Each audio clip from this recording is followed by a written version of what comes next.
Emotionally immature people often have difficulty separating disappointment from rejection in relationships.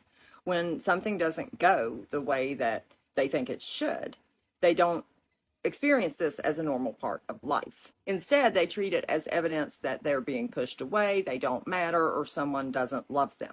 A boundary, a delayed response, or a choice can feel much bigger than it actually is. One reason this happens is that emotionally immature individuals tend to view life through their immediate feelings.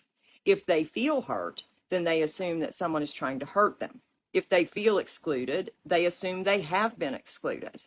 The emotional reaction comes first, and then their interpretation is based on the emotion instead of the facts of a situation. This shows up in everyday interactions. An adult child decides to spend a holiday at her spouse's family this year, and her parent takes it as they've been replaced. A friend declines an invitation, and that becomes proof that the friendship isn't important. An adult child sets a boundary that they won't engage constant complaining from the parent. Instead of accepting it as a reasonable boundary, the parent takes it as a personal rejection of who they are. When emotionally immature people feel rejected, they often interact in ways that pull people into drama. They guilt trip, sulk, get defensive, withdraw, or repeatedly revisit the issue. In many cases, they are looking for reassurance and emotional regulation from the other person.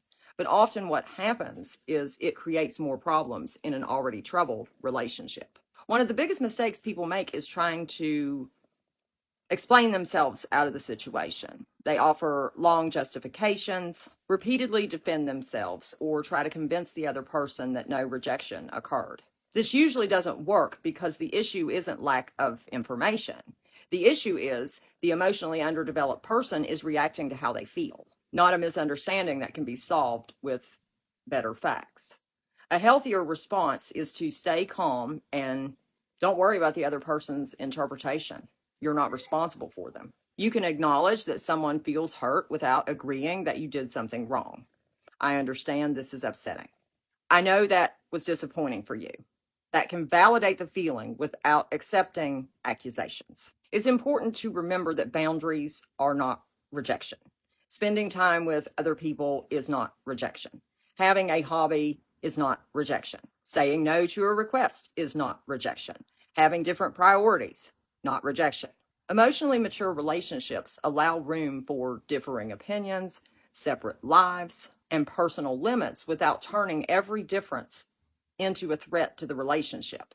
The most effective approach is consistency. When people stop chasing approval, they stop over-explaining and maintain reasonable boundaries, the cycle often loses momentum. The emotionally immature person may still feel rejected, but it is not someone else's responsibility to manage those feelings. Healthy relationships require both people to tolerate disappointment without turning it into a crisis. Have a good day.